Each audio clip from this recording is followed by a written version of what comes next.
Hey everybody, welcome to today's Let's Draw. We are going to do a Sunfire Mermaid.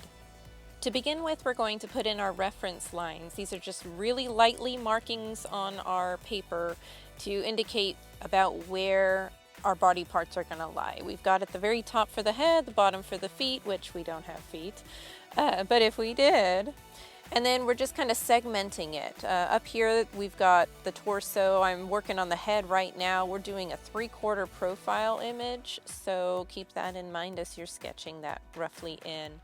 Coming down from the neck, we have the shoulders. We'll foreshorten our shoulders, making the one further back a smaller circle and then the front shoulder larger.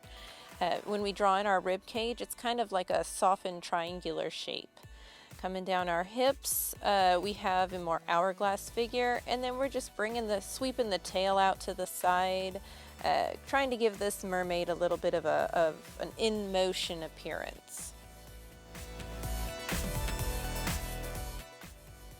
Now we're going to start working on the arm. This arm, we're going to draw it out and make it at an angle. It's going to look like our mermaid is kind of reaching upwards, but towards us, coming kind of out of the paper.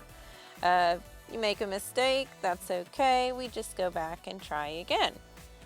I didn't like the way that was angled at first, so here we go. We're coming up and drawing our hand. It's going to look kind of oddly large. This is intentional, once again, because we are foreshortening. We're going to make the hand look closer to the viewer looking at our image than if it were, say, at her side or down behind her.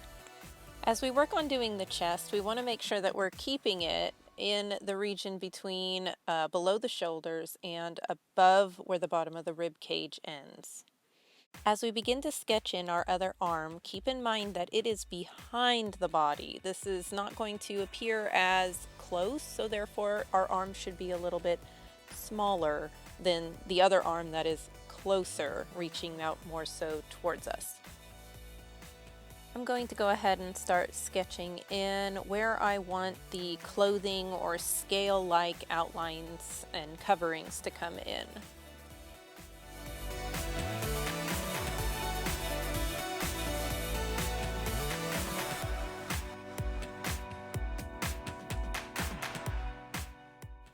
Now I'm going to start filling out a little bit more of the shape of the head and the jawline on our mermaid so that we have an indication of what the head is going to start to really look like. Also adding in a little bit more musculature and finer details of skeletal structure, and start to kind of define more on our mermaid's shape. As we work on the tail, we want to make sure that our tail looks fluid. I'm trying to give it more of an appearance of being forward a little bit more, as it is also to the side when it comes to the lower part of the tail when we're looking at her fins. I wanted her to be appearing like she was coming out of motion, perhaps moving at an angle from the left side of the page over to the right side as we're looking. As I was working on this hand, I wanted to try out a few different things. I wanted her hand to be rather relaxed, not gripping or tight or clawed. In a sense. So I tried out a few different angles until I finally settled on the position of the arm as well as the style of the hand that I really kind of was wanting to go for. So feel free to try a few different things. Maybe you want your mermaid holding something. Maybe you want her hand open and inviting, or maybe it's just relaxed at her side. You can try all different kinds of things. It's okay to try a few different things out. See what looks best to you for your mermaid. I sketched in some sections here around the neck and the lower part of the upper forearms down to the wrists, as well as down here on the tail, to kind of give indication of where she has more decorative scaling or clothing, to give her a little more of an interesting appearance.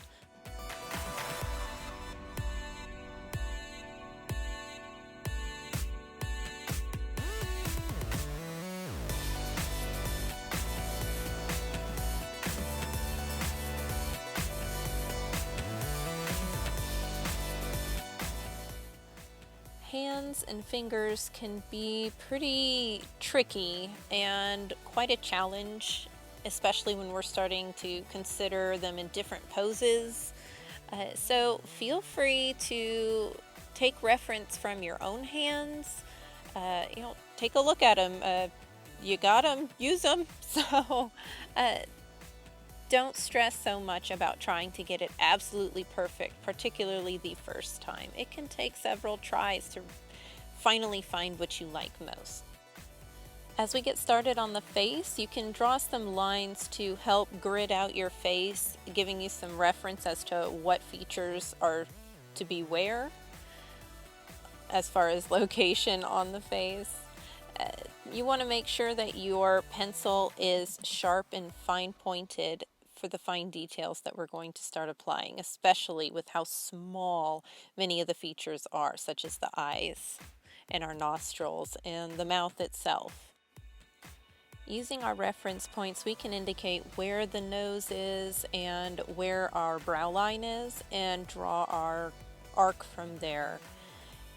Drawing in the mouth, you want to be careful if you're not wanting your mermaid to have a mustache that you don't do what I did and draw in the upper lip on top of the upper lip. You want to leave that blank and more so draw in the shadow of the upper lip. Of your actual lip, I mean, where your orifice is, if that makes sense. Now, eyes are super fun. They're really neat. If it wasn't the fact that there are two of them and that we have to have them line up just right and be similar enough to actually look like they belong on the face together, then they'd probably be my absolute most favorite thing to draw. Be sure that your eraser is clean, because if you're trying to erase with a filthy eraser, you're going to end up with smudge marks on your nice white paper, and it can be difficult to get those to go away once they've set themselves in there. As we start to draw in an ear here, I want you guys to keep in mind that your top of your ear should not go above your brow line.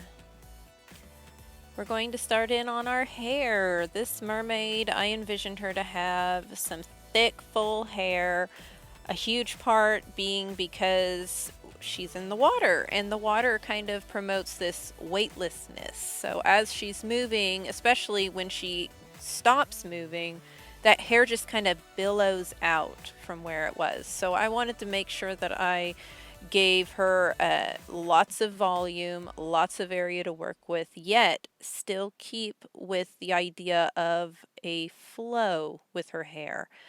Make sure that your hair is following the same path, so that way it doesn't look like it just suddenly appeared and she was electrocuted by a light.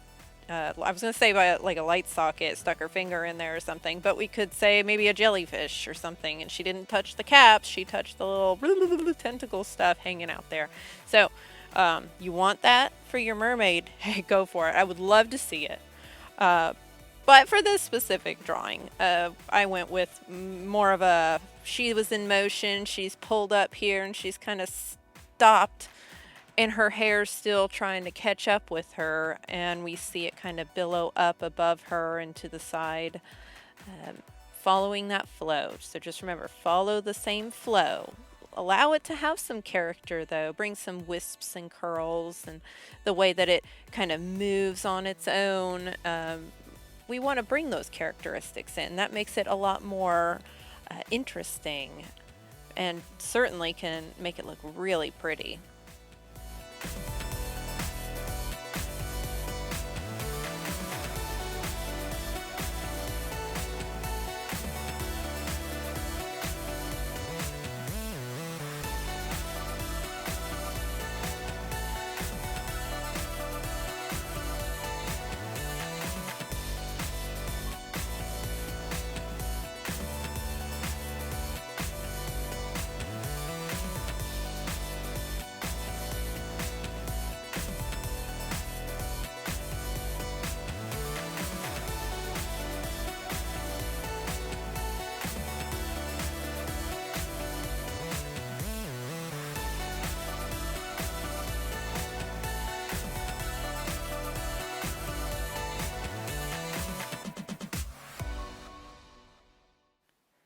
Okay, and behind my massive fingers there, I'm drawing in a sort of ornate appearance up below the hairline. It's to kind of tie in the look that I've got going on with the chest, the neck, the arms, and the tail. And hey, you remember that one time, some time ago, I mentioned about how hands can be kind of challenging? Yeah, that's still a thing. As you can see, I had to try that out a couple times throughout the duration of this drawing. But don't fret, eventually get it figured out.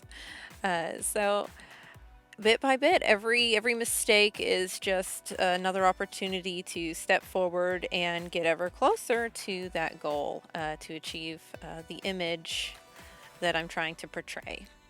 And the same goes for you. So just keep trying, and you'll get it.